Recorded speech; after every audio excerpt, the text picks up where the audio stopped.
Hello दोस्तों, आप सभी का वेलकम है मेरे चैनल धर्म ज्ञान एंड दर्शन में। आज मैं आप लोगों को सोमवार व्रत की कथा सुनाने जा रही हूँ। श्री शिवाय नमस्तुभ्यम। एक साहूकार बहुत ही धनवान था। उसको धन आदि में किसी प्रकार की कोई कमी नहीं थी, परंतु पुत्र न होने के कारण वह अत्यंत दुखी था। वह इसी चिंता में रात दिन रहता था और पूजन किया करता था। सायंकाल को शिव जी के मंदिर में दीपक जलाया करता था। उसके इस भक्ति भाव को देखकर एक समय श्री पार्वती जी ने शिव जी महाराज से कहा कि हे महाराज, यह साहूकार आपका अत्यंत भक्त है और सदैव आपका व्रत करता है, पूजन बड़ी श्रद्धा के साथ करता है, अतः इसकी मनोकामना पूर्ण करनी चाहिए। शिव जी ने कहा कि हे पार्वती जी, यह संसार कर्म क्षेत्र है। जैसे किसान खेत में जैसा बीज बोता है वैसा ही फल काटता है, उसी तरह इस संसार में जो जैसा कर्म करते वैसा ही फल भोगते हैं। पार्वती जी ने अत्यंत आग्रह से कहा कि महाराज, जब यह आपका ऐसा भक्त है और यदि इसको किसी प्रकार का कोई दुख है तो उसको अवश्य दूर करना चाहिए, क्योंकि आप तो सदैव अपने भक्तों पर दया करते हैं, उनके दुखों को दूर करते हैं। यदि आप ऐसा नहीं करेंगे तो मनुष्य क्यों आपकी सेवा करेंगे, पूजन करेंगे। पार्वती जी का ऐसा आग्रह देख शिव जी महाराज प्रसन्न होकर कहने लगे, पार्वती, इसका कोई पुत्र नहीं है। इसी पुत्र चिंता से यह अति दुखी रहता है। इसके भाग्य में पुत्र न होने पर भी मैं इसको पुत्र की प्राप्ति का वर देता हूँ, परंतु वह केवल 12 वर्ष तक ही जीवित रहेगा। इसके पश्चात वह मृत्यु को प्राप्त होगा। इससे अधिक मैं और कुछ इसके लिए नहीं कर सकता हूँ। यह सब बात साहूकार सुन रहा था। इससे उसको न कुछ प्रसन्नता हुई और न दुख हुआ। वह पूर्णवत वैसे ही शिव की जी महाराज का सोमवार का व्रत और पूजन करता रहा। कुछ साल व्यतीत हो जाने पर साहूकार की स्त्री गर्भवती हुई और 10वें महीने उसके गर्भ से अति सुंदर पुत्र की प्राप्ति हुई। साहूकार के घर में बहुत खुशी मनाई गई, परंतु साहूकार ने उसकी केवल 12 वर्ष की आयु जान कोई अधिक प्रसन्नता प्रकट नहीं की और न किसी को भेद बताया।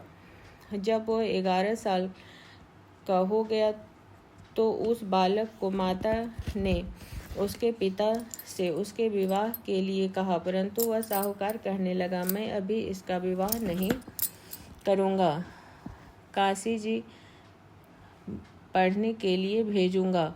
फिर उसे साहूकार अपने साले अर्थात बालक के मामा को बुला उसको बहुत सा धन देकर कहा, तुम इस बालक को काशी जी पढ़ने के लिए ले जाओ और रास्ते में जिस जगह भी जाओ वहाँ यज्ञ दान करते देते तथा ब्राह्मणों को भोजन कराते हुए जाओ। इस प्रकार वह दोनों मामा भांजे सब जगह यज्ञ करते और ब्राह्मणों को भोजन कराते जा रहे थे।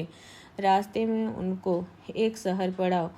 उस शहर के राजा की कन्या का विवाह था और दूसरे राजा का लड़का जो विवाह के लिए बारात लेकर आया था वह आँख का काना था। लड़के के लिए पिता को इस बात की बड़ी चिंता थी कि वह वर को देखकर कन्या के माता पिता विवाह में किसी प्रकार की अड़चन न पैदा कर दें। इस कारण जब उसके अति सुंदर सेठ के लड़के को देखा तो मन में विचार किया कि क्यों न दरवाजे के समय इस लड़के से वर का काम लिया जाए। ऐसा विचार कर राजा ने उस लड़के और उसके मामा को कहा तो वह राजी हो गए और साहूकार के लड़के को स्नान आदि करा वर के कपड़े पहना तथा घोड़े पर चढ़ा दरवाजे पर ले गए और बड़ी शांति से सब कार्य हो गया। अब वर के पिता ने सोचा, यदि विवाह कार्य भी इसी लड़के से करा दिया जाए तो क्या बुराई है। ऐसा विचार कर और उसके मामा से कहा, यदि आप फेरों और कन्यादान का काम करा दे तो मेरे ऊपर बड़ी कृपा होगी और हम इसके बदले में बहुत कुछ धन देंगे। उन्होंने स्वीकार कर लिया और विवाह कार्य बहुत अच्छी तरह से हो गया। परंतु जिस समय लड़का जाने लगा तो राजकुमारी की चुनरी के पल्ले पर लिख दिया कि तेरा विवाह तो मेरे साथ हुआ, परंतु जिस राजकुमार के साथ तुमको भेजेंगे वह एक आँख का काना है और मैं तो काशी जी पढ़ने जा रहा हूँ। उस राजकुमारी ने जब अपनी चुनरी पर ऐसा लिखा पाया तो उसने राजकुमार के साथ जाने से इनकार कर दिया और कहा कि यह मेरा पति नहीं है, मेरा विवाह इसके साथ नहीं हुआ है, वह तो काशी जी पढ़ने गया है। राजकुमारी के माता पिता ने अपनी कन्या को विदा नहीं किया और बारात वापस चली गई। उधर सेठ का लड़का और उसका मामा काशी पहुंच गए। वहां जाकर उन्होंने यज्ञ करना और लड़के को पढ़ाना शुरू कर दिया। जब लड़के की आयु 12 वर्ष की हो गई तब एक दिन उन्होंने यज्ञ रखा था कि उस लड़के ने अपने मामा से कहा, मामा जी आज मेरी तबीयत कुछ ठीक नहीं है। मामा ने कहा कि अंदर जाकर सो जाओ। लड़का अंदर जाकर सो गया और थोड़ी देर में उसने प्राण निकल गए।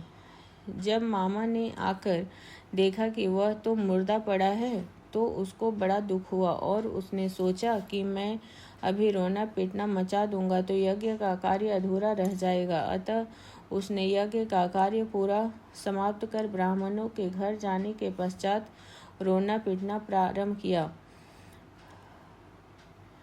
संयोगवश उस समय शिव जी महाराज और पार्वती जी उधर से जा रहे थे। जब उन्होंने जोर जोर से रोने पीटने की आवाज़ सुनी तो पार्वती जी शिव से को आग्रह करने के उसके पास ले गई और सुंदर लड़के को मरा देखकर कहने लगी कि महाराज यह तो उसी सेठ का लड़का है जो आपके वरदान से हुआ था। शिव जी ने कहा कि पार्वती इसकी आयु इतनी ही थी सो भोग चुका। पार्वती जी ने कहा कि महाराज कृपा करके बालक को और आयु दो, नहीं तो इसके माता पिता तड़प तड़प कर मर जाएंगे। पार्वती जी के इस प्रकार बार बार आग्रह करने पर शिव जी महाराज की कृपा से लड़का जीवित हो गया। शिव पार्वती कैलाश चले गए। जब लड़का और उसका मामा इसी प्रकार यह करते हुए अपने घर की तरफ चल पड़े, उस रास्ते से उसी शहर में आए जहाँ पर लड़के का विवाह हुआ था। वहाँ आकर जब उन्होंने यज्ञ आरंभ कर दिया तो उस लड़के के ससुर ने उसको पहचान लिया और अपने महल में लाकर उसकी बड़ी खातिर की। साथ ही बहुत सारा धन और दासियों सहित बड़े आदर और सत्कार के साथ अपनी लड़की और जमाई को विदा किया।